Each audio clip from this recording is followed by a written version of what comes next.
Muchas gracias por la invitación. La verdad que voy a intentar eh, hablar un poco a ciegas, me parece, con algunas cuestiones que vamos a ir aprendiendo y descubriendo durante este tiempo que nos va a tocar vivir vinculado a la pandemia. Entonces, bueno, me plantearon estos nuevos desafíos y pensé algunas cosas. Creo que la comunicación en salud es algo que nos ocupa desde hace bastante tiempo, que es algo que viene en permanente cambio, y en lo que respecta a la procuración específicamente es un tema que, como bien decía Pablo, también lo mencionó Dina y Alejandro, nos viene ocupando y preocupando de alguna manera desde hace mucho. También sabemos que la adecuada comunicación impacta no solamente en los pacientes y sus familias, sino que también impacta en el cotidiano de los profesionales. Es decir, que para lo que es el estrés de los profesionales, sobre todo aquellos que trabajan en las unidades de cuidados intensivos, en unidades críticas donde la comunicación de malas noticias es algo bastante habitual, la buena comunicación o aprender algunas cuestiones vinculadas a cómo comunicar y a cómo poder ayudar a los familiares de nuestros pacientes y a nuestros pacientes es algo que impacta muy positivamente. Es cierto todo lo que se dijo, y es que la pandemia es un marco que, por un lado, nos va a requerir que estemos a la altura de las circunstancias para comunicar, pero que hay muchas cosas que aún no sabemos y que vamos a aprender también en el transcurso de todo lo que nos toque vivir como profesionales. Entonces acá quiero rescatar y ser, digamos, optimista respecto a lo que es el recorrido. Cuando hablo de nuestra experiencia, hablo de los coordinadores, fundamentalmente coordinadores y coordinadoras que trabajan, o médicos de terapia intensiva también, que trabajan también habitualmente. Yo me voy a dedicar un poquito más a lo que es la procuración. Y en esta experiencia quiero rescatar que hemos aprendido a comunicar en situaciones de crisis, que tenemos y hemos adquirido entrenamiento y hemos desarrollado habilidades específicas al respecto, que hemos entendido también la importancia de lo que es lo que llamamos la escucha activa. ¿Activa para qué? Para poder entender qué necesita el otro y para poder brindarle ayuda en función de sus necesidades, que hemos tenido la capacidad de aprender a generar empatía desde un lugar a veces del poco tiempo de contacto con esa familia, muchas veces no con el paciente, pero con esa familia, sobre todo en el ámbito de procuración, y en ese poco tiempo, desde que el paciente ingresa hasta que se realiza el diagnóstico de muerte, etcétera, los profesionales han aprendido a generar esa empatía, obviamente a ser auténticos y no y no brutales de alguna manera en esa comunicación de la mala noticia, a aceptar y a valorar y a entender cuáles son los sentimientos de esa familia y a trabajar con eso como un insumo, a conocer la importancia del lenguaje verbal y no verbales, las técnicas que nombró Pablo, que nombró Alejandro, que a veces también nosotros decimos que suenan con unos nombres un poco rimbombantes, pero que realmente hemos aprendido que dan resultado para los profesionales, vuelvo a repetir, y también para reducir el impacto de la mala noticia y ese camino del proceso del duelo para las familias. Y finalmente también hemos aprendido algo que tiene que ver con el entorno, que tiene que ver con cuál es el mejor entorno para comunicar. Y hemos trabajado mucho en eso, en cómo ubicar el lugar, en un lugar que tuviera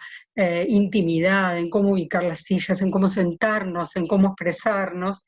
Y acá es donde empieza lo nuevo, donde empieza lo diferente. Creo que lo que más nos va a cambiar es el entorno, es el encuadre.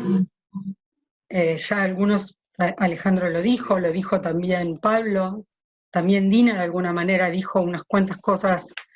vinculadas también con el duelo, con la despedida. Y no precisamente porque los pacientes que vayan a ser potenciales candidatos como, digamos, como donantes, sean pacientes justamente con COVID positivo, pero vamos a estar en ese entorno. Creo que se va a acelerar un proceso que ya se viene instalando, que tiene que ver con la telemedicina, con el uso de tecnologías para la comunicación en medicina, porque en definitiva esta comunicación que nosotros hacemos está en el ámbito de las instituciones médicas, y que, bueno, el tema acá es que no es nada más ni nada menos que comunicar el fallecimiento y comunicar la donación en este marco. Entonces vamos a tener que acelerar el aprendizaje de las mejores prácticas del uso de estas tecnologías en medicina. Va a cambiar, esto también se dijo, va a cambiar el contexto hospitalario, y las nuevas normas van a impactar las visitas, el tiempo de estancia de los familiares dentro del hospital, la distancia física, esto que decíamos, bueno, cuando es necesario darle la mano al familiar, o bueno, eso no va a ser posible ahora. Las caras tapadas, van a aparecer los barbijos y van a aparecer solamente las miradas. Va a cambiar la despedida del fallecido, la forma de despedirse, ese tiempo que nosotros decíamos, darle tiempo a la familia para que pueda despedirse de su ser querido, eso también va a cambiar, con o sin COVID positivo, como puse ahí. Y algo que es un intangible en todas las instituciones y también va a suceder en los hospitales, va a cambiar el clima hospitalario. De esto también habló Dina, va a cambiar el clima, va a cambiar, va a aparecer el miedo de los profesionales, va a aparecer el estrés, va a aparecer el enojo, van a aparecer también diferentes sentimientos y diferentes modos de vinculación dentro del hospital a partir de esta nueva realidad. Y a todo eso tendremos que acomodarnos. Ahora digo, seguimos teniendo a favor las destrezas que adquirimos en comunicación y eso no se va a perder. Y también cuando tengo que pensar en los coordinadores y en las coordinadoras y en los que trabajan en procuración y también en los médicos que trabajan en las terapias intensivas, no puedo menos que pensar que ya tienen un training para resolver muchas situaciones imprevistas, muchas situaciones que requieren ser resueltas con celeridad, donde no hay tiempo de discutirlo con uno o con otro, sino hay que tomar decisiones rápidas, en contextos que no siempre son los ideales. De manera tal que muchos de ustedes ya están acostumbrados a trabajar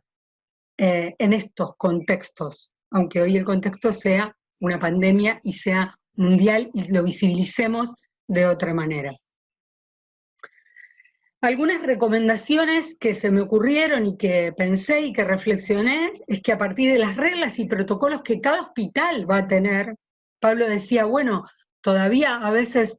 no sabemos si por ahí entrevistar a una familia afuera del hospital, no sé si entendí bien, pero bueno, por ahí en un bar o etcétera. Bueno, esas son cosas que van a ir apareciendo, pero a partir de las reglas y los protocolos que cada hospital tenga y que cada uno de ustedes dentro de su hospital conozca, creo que sería interesante que nosotros tengamos en cuenta explicitar el nuevo encuadre con la familia, verbalizarlo, decirle a la familia que el modo en que vamos a mantener la comunicación con ellos va a ser diferente y el porqué de esa diferencia, y también que tal vez nosotros hubiéramos preferido hacer esta comunicación personalmente. Siempre a mí me parece que cuando uno verbaliza esto a la familia y se lo dice, está en una mejor posición y también genera y favorece algunas cuestiones que tienen que ver con lo empático. Y ojo acá, porque por ahí nosotros podemos dar por hecho que, bueno, obviamente todo el mundo sabe que en el marco del COVID, la distancia, no pueden estar dentro del hospital, sin embargo creo que vale la pena explicitar algunas de estas cuestiones. Tratar también de acordar en la medida de lo posible, ¿no? Hay cosas, ya las veremos con el tiempo, pero ¿cuáles son los canales de comunicación más amigables para esa familia? El telefónico será una videollamada. Esto que contaba Dina, yo también lo pensé, dije, bueno, a lo mejor una familia se va a despedir, o se quiere despedir, o quiere ver a su familiar, y yo se lo puedo mostrar a través de una videollamada, a través del teléfono. Creo que el WhatsApp sería lo más desaconsejable, pero lo pienso desde el lugar de que es muy impersonal y tiene mucha facilidad de ser interpretado por el que está del otro lado de acuerdo a cómo el otro quiere escuchar ese tono de lo que lee en ese WhatsApp, ¿no? E incluso también de lo que escucha a veces cuando son mensajes grabados. Desde mi punto de vista, por ahí va a ser el más complejo de los canales, pero creo que el telefónico y la videollamada nos va a permitir seguir seguir desarrollando esas habilidades que ya tenemos de cuando escuchamos los tonos, cuando escuchamos los ritmos de la voz y cuando observamos esa capacidad de observación que ya adquirimos, seguramente la vamos a poder seguir aplicando. Este nuevo contexto va a requerir un esfuerzo extra por parte de los profesionales, ya de hecho lo requiere ahora, es como pedir un algo más, pero creo que los que trabajan en procuración están bastante acostumbrados y adaptados a estas situaciones, y va a requerir, ¿por qué no?, creatividad, amplitud a la hora de elegir cómo brindar esas respuestas a esas familias. Nos van a plantear diferentes cuestiones y vamos a tener que repensar